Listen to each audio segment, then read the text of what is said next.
Los secuestros extorsivos comienzan a ser parte del panorama noticioso en algo que no estábamos acostumbrados. Secuestrar a un empresario, secuestrar a una persona de recursos y luego cobrar por dejarlo en libertad era algo que veíamos muchas veces en las películas como tema lejano.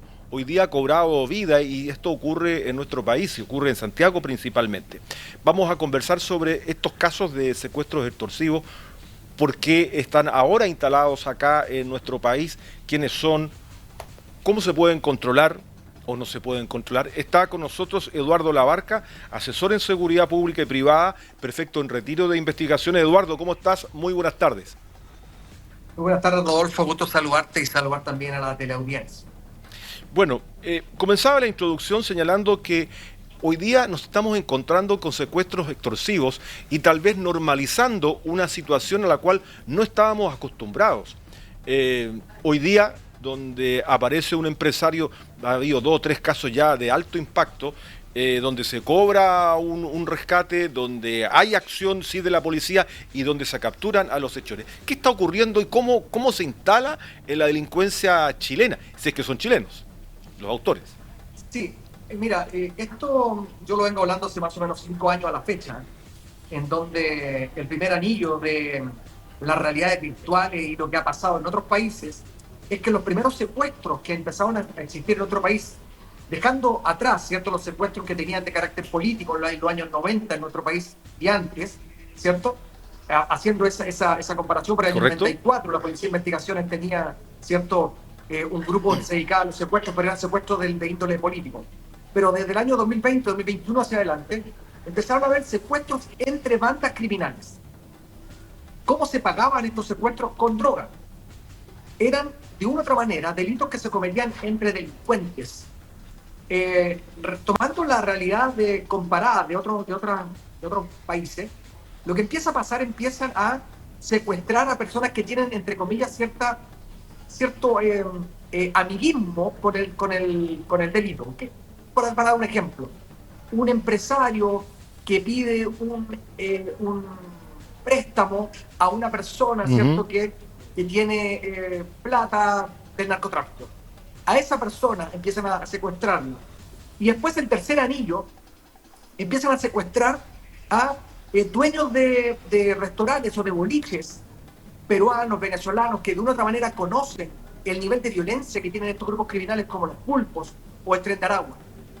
Y el cuarto anillo, que es lo que estamos viviendo hoy día, es empezar a secuestrar a personas normales y corrientes, que no tienen ninguna relación con el narcotráfico, que no tienen relación con algún delito, que solamente son personas que de una u otra manera estos grupos criminales les hacen una inteligencia criminal, una inteligencia previa, para ver su desplazamiento y para ver si son capaces de dar un pago de 50, 60, 100 millones de pesos como normal. El paso a seguir, y esto sin ser pitonizo, solamente viendo las realidades comparadas de otros países, es que van a empezar a secuestrar a personalidades, periodistas como tú, alcaldes, fiscales, jueces, y de otra manera empiezan a tomar posesión de un territorio o de un gobierno. Ahora, Eduardo, ¿cómo? Claro, uno lo vio en El Patrón del Mal, cuando el narcoterrorismo en Colombia, en Medellín, raptaba y asesinaba a policías, asesinaba a periodistas que los acosaban. Ahora, pero el detalle es, para llegar a estas personas importantes, ¿hay un trabajo de inteligencia? ¿Cómo llegan a un empresario como el último secuestro en Santiago? ¿Hay un tema de saber cuánto dinero maneja? ¿Y quiénes son formalmente? Ya no me encontré hoy día, capturaron a 2 personas más, son extranjeros principalmente y gente joven. Sí, mira, el común denominador que se tiene es que son delincuentes extranjeros que ingresaron a nuestro país en forma irregular.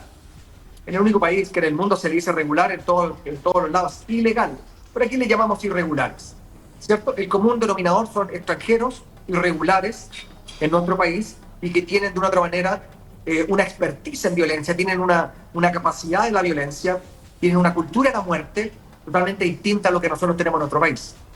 Efectivamente, como bien tú lo señalas, de una u otra manera están tomando posesiones en lugares especiales con formas especiales como lo que se está viendo hoy día.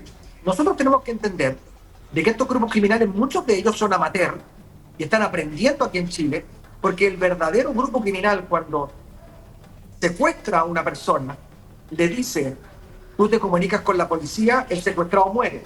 Claro. Hemos tenido algunas situaciones camino a Viña, de Santiago a Viña, se encontró una fosa común con algunos cuerpos de personas, entre ellos un ciudadano chino, que efectivamente este grupo criminal superior lo secuestra, le dicen que no se junten con la policía, se juntan y lo dan de baja. Exacto. Ahora, ¿cómo se han adaptado las policías en Chile a estas nuevas organizaciones criminales, desde el punto de vista de la investigación, de la focalización, del seguimiento de estos delincuentes internacionales? Bueno, yo tuve 32 años en la policía y desde el año 2021 se crea, ¿cierto?, la VIP antisecuestro. Hace 5 años atrás, oficiales de la PDI van a España, a Colombia, a México y se capacitan. Hay oficólogos que son que ayudan para poder generar esta negociación que se tiene con este grupo criminal. La primera etapa de la investigación de estos secuestros es necesariamente traer con vida a la persona que está secuestrada. De acuerdo. No importa mucho el grupo criminal. Lo importante es traer con vida a la persona secuestrada y después de eso, el segundo, tercer anillo de trabajo investigativo es poder llegar a detener a la banda. Pero lo más importante es, ¿cierto?, que la persona secuestrada vuelva a la casa. Entonces, la policía se ha ido preparando, por lo menos la Policía de Investigación del año 2020-2021, que hizo un grupo especial, la VIP Antisecuestro, que se dedica 100% a esto, y de todos los delitos que se han cometido, más del 90 y tantos % lo ha investigado la VIP, con muy buenos resultados, y ahora, ¿cierto?, vemos también a Carabineros que está saliéndose un poco del trabajo preventivo que tiene que hacer, pero haciendo investigaciones muy buenas también. Ahora, Eduardo, tú señalas que esto puede ir escalando, que puede ir creciendo en términos de que llegues, por ejemplo, a jueces o llegues a fiscales. Ya hay fiscales que andan, bueno, conocemos que hay fiscales que andan con alto grado de seguridad producto de amenazas que han recibido por parte del crimen organizado. Pero ¿cómo se detiene esto o cómo se anticipa la policía a desbaratar? ¿Con mayor inteligencia, con inteligencia operativa? ¿Cómo se hace? Bueno, yo siempre cito las realidades comparadas de países vecinos. Y el trabajo, como bien tú lo señalas, de la inteligencia criminal, de inteligencia policial, tomado la mano por la ayuda férrea del gobierno para que las policías hagan su trabajo, va a dar como resultado, ¿cierto?, que estos grupos criminales van a entender que los que tienen que tener miedo son los grupos criminales, no la policía. Hoy día vemos algunas bemoles, ¿cierto?, que todavía estamos discutiendo si Carabineros puede o no ocupar una taser que es tan básica ante una situación. Todavía estamos peleando en la regla de uso de la fuerza. Entonces creo yo que si no nos ponemos de acuerdo como país, esto que ya está desbordando va a desbordarse al nivel de tomar el control, como pasó hace unos años en Ecuador, un país muy cercano a nosotros, un país con mucha tranquilidad, pero no sé si tú te acuerdas, Rodolfo, que se tomaron hasta canales de televisión pues, haciendo sí, programas. Entonces, creo yo que nosotros tenemos que entender de que si el común denominador de los secuestradores son personas que han ingresado a nuestro país en forma irregular, lo primero que deberíamos hacer es cerrar nuestras fronteras en forma férrea, para que todo aquel que ingrese sepamos quién es el que está en nuestro país y no tengamos hoy día la incertidumbre de saber que están entre nosotros muchos delincuentes que no sabemos quiénes son. Ahora, suma a esto los casos de sicariato. Un caso emblemático fue la descoordinación y la fuga de un sicario venezolano desde la cárcel, estaba con prisión preventiva por distintos errores. Pero el caso del sicariato, que es algo que también está apareciendo, y la cantidad de crímenes que están ocurriendo sin encontrar una respuesta clara con respecto a qué ha ocurrido. Y también algo que se ha ido normalizando, que es algo que es increíble para un país que era relativamente tranquilo en cuanto a los hechos delictuales, Eduardo.